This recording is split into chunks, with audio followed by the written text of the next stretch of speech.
Dr. Ram, thank you so much. This felicitation is another feather in our cap. Um,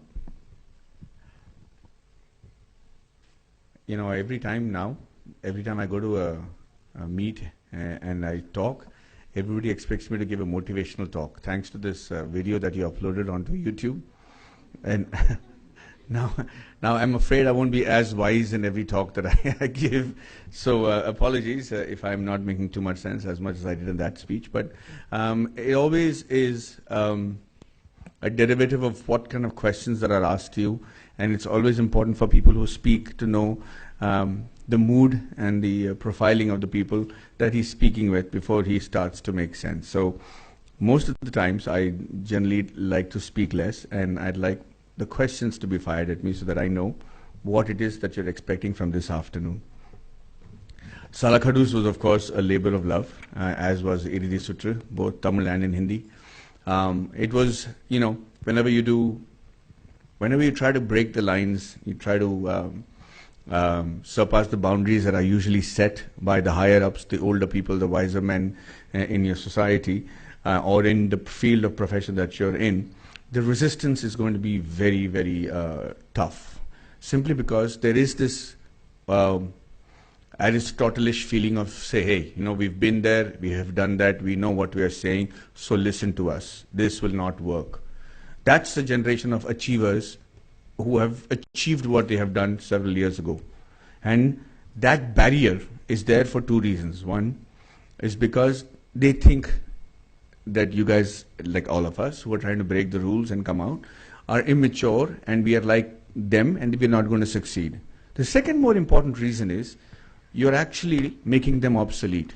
If your ideas were to come true, if what you were saying and if what they were saying is wrong and what you're saying is right, and you break through a different barrier, then they will all have to admit that they're obsolete. They will all have to admit that their thoughts are old. And that is a bigger resistance. And that is the kind of fights that I had to fight when I did this film. Because people would say, who's going to watch a boxing film? We've already seen so many boxing films. That too, a women's boxing film.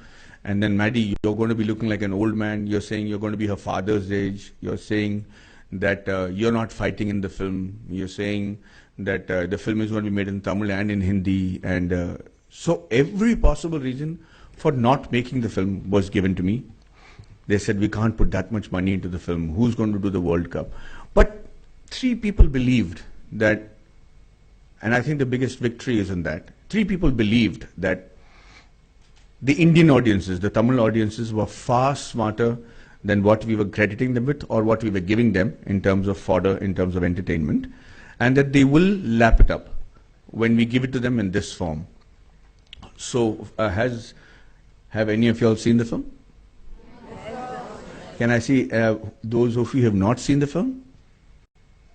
Just being nice to me. No? Okay, good. So this was a film where so many rules were being broken that they said the audiences will never accept it. They said the same thing about Tannu Eds Manu. I couldn't release the film for 9 months after making Tannu Eds Manu original, because they said there's no Sheila Ki Jawani or Munni Badnaam Hui, there was no six packs, this movie was sounding like it was a 1980s film. But only Anand Rai believed it. I believed, and Anand Rai, the director, believed, and Kangana believed that it's an extraordinary film where people will lap it up because it is the love story of the, like I call it in Hindi, Mitti Ki Khushbu Wali, where people look at it from the Indian heartlands.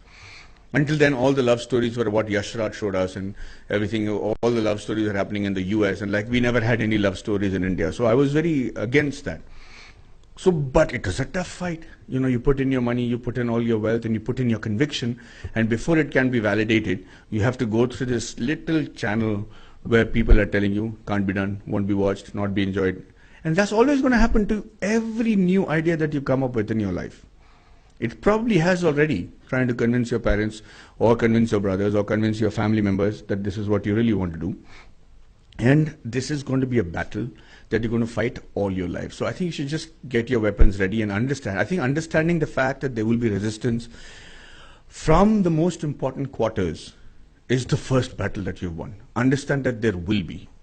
And if everybody is against an idea, I'm not talking about if they're against the way you're drinking and falling over every night. That's not what I'm talking about. I'm saying not with your lifestyle problem. But if you have an idea that you really believe in and you see it's coming from your very soul, it's coming from deep within you, and people are resisting it for no apparent reason, then know that you have something very important in hand and pursue it.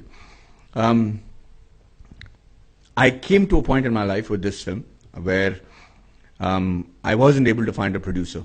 I don't recall if I said this in Coimbatore, but I'm going to tell you this very important moment. At 45, you keep learning all the time. So I came to a point where I gave up. I was training for 11 months in the US, and another 8 months to learn how to box in Los Angeles and Chicago, and I was staying at my friend's